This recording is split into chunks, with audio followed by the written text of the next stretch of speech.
Janez Menart, slovenski pesnik in prevajalec, se je rodil 29. septembra 1929 v Mariboru. Pri 7 letih je izgubil očeta, pri 15 še mater. Osnovno šolo je obiskoval v Ljubljani in v skromnih razmerah živel v internatu v Marjanišču, kjer pa je pogrešal osebno toplino. To ga je izoblikovalo v človeka, ki je znal ceniti prijateljstvo in mu je družina veliko pomenila. Že v zgodnji mladosti in ljudski šoli je vzljubil branje in se preizkusil v pisanju pesmi.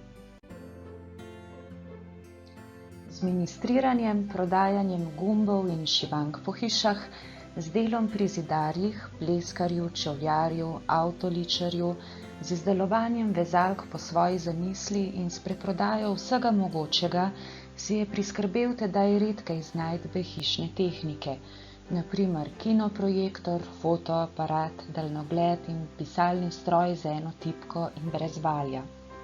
Rad je tudi ustvarjal, izdelal je lutkovno gledališče, vlival in rezljal šatulje, pastirčke in ovčke za jaslice ter vojščake.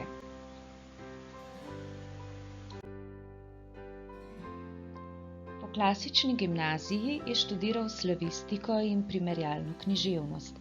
Diplomiral je leta 1956. Sprva je bil lektor, zatem dramaturg in nato vodja lutkovnega oddelka pri podjetju Triglav Film. Leta 1963 je zapustil film in 4 leta živel kot svobodni književnik. Potem se je zaposlil pri RTV Ljubljana, sprva kot urednik dramskega uredništva, nato pa kot dramaturg in prevajalec. Leta 1979 je sprejel delo programskega vodje knjižnega kluba Svet knjige pri založbi Mladinska knjiga, kjer je ostal do upokojitve. Leta 1983 je postal član Slovenske akademije znanosti in umetnosti. O svojem ustvarjanju je zapisal: "Jaz pišem predvsem iz sebe in zase, zato pa nujno tudi o času, v katerem živim." Umrl je 22. januarja 2004 v Ljubljani.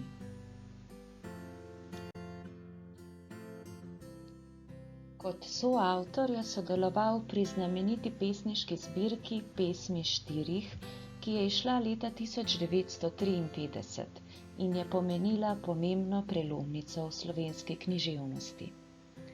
Na fotografiji so z leve proti desni Janez Menart, Ciril Zlobec, Kaje Tanković in Tone Pavček. Za pesmi Janeza Menarta je značilna preprosta pesniška govorica. Njegove pesmi so ritmično urejene in glasovno ubrane. Opisujejo človekova intimna vprašanja, kot so ljubezen, mladost, življenje in smrt. Njegov pesniški opus je obsežen. Za mlade bralce je napisal 2 pesniški zbirki. Prvo, Mižek Figa gre po svetu, je objavil pod psevdonimom Mile Šturm. Druga zbirka za mlade bralce pa nosi naslov Pesnik se predstavi. Naj naštejem še nekaj pesniških zbirk za odrasle. Pesmi štirih, Prva jesen, časopisni stihi, Semafori mladosti, Stihi mojih dni, Srednjeveške balade, Statve življenja, Srednjeveške pridige in balade, Menjave in tako dalje. Menart je prevajal pesmi v hrvaščino, srbščino, makedonščino, italijanščino in ruščino. Bil pa je tudi mojstrski posredovalec zlasti angleške ter francoske poezije in dramatike, na primer del Byrona, Shakespearea in Villona. Za svoje delo je bil nekajkrat tudi nagrajen. Za prevajalski opus je v letih 1976 in 1988 prejel Sovretovo nagrado, za svoje pesniške zbirke in prevode pa je leta 1979 prejel Prešernovo nagrado, ki pa jo je zavrnil.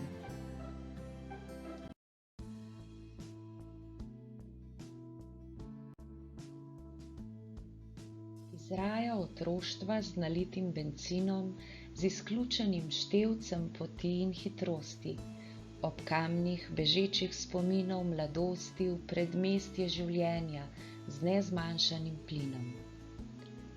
Vse ožje cestišče, razmišljena glava in prvo križišče in stoj, semafori, strah, zdrznjena misel, podplatna zavori in smerni kazalec in nižja prestava.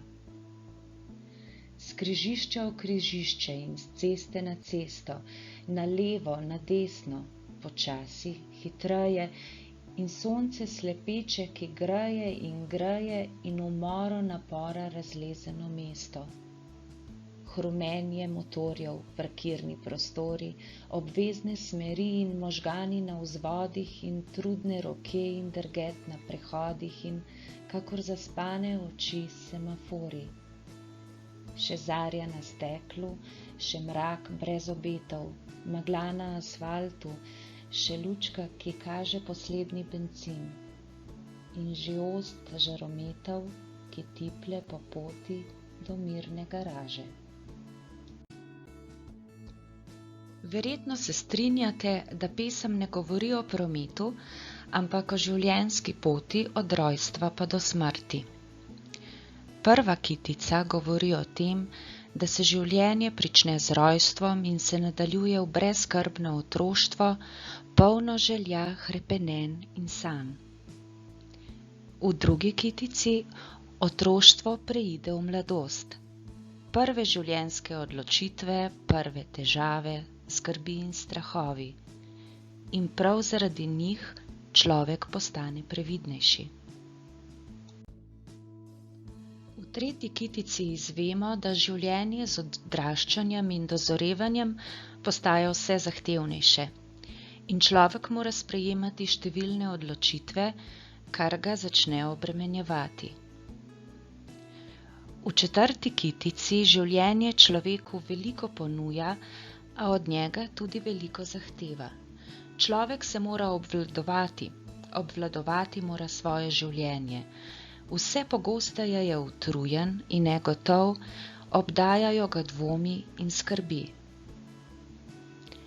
V peti kitici v starosti človeku počasi pojenjajo moči in smrt sprejema kot mir in pokoj.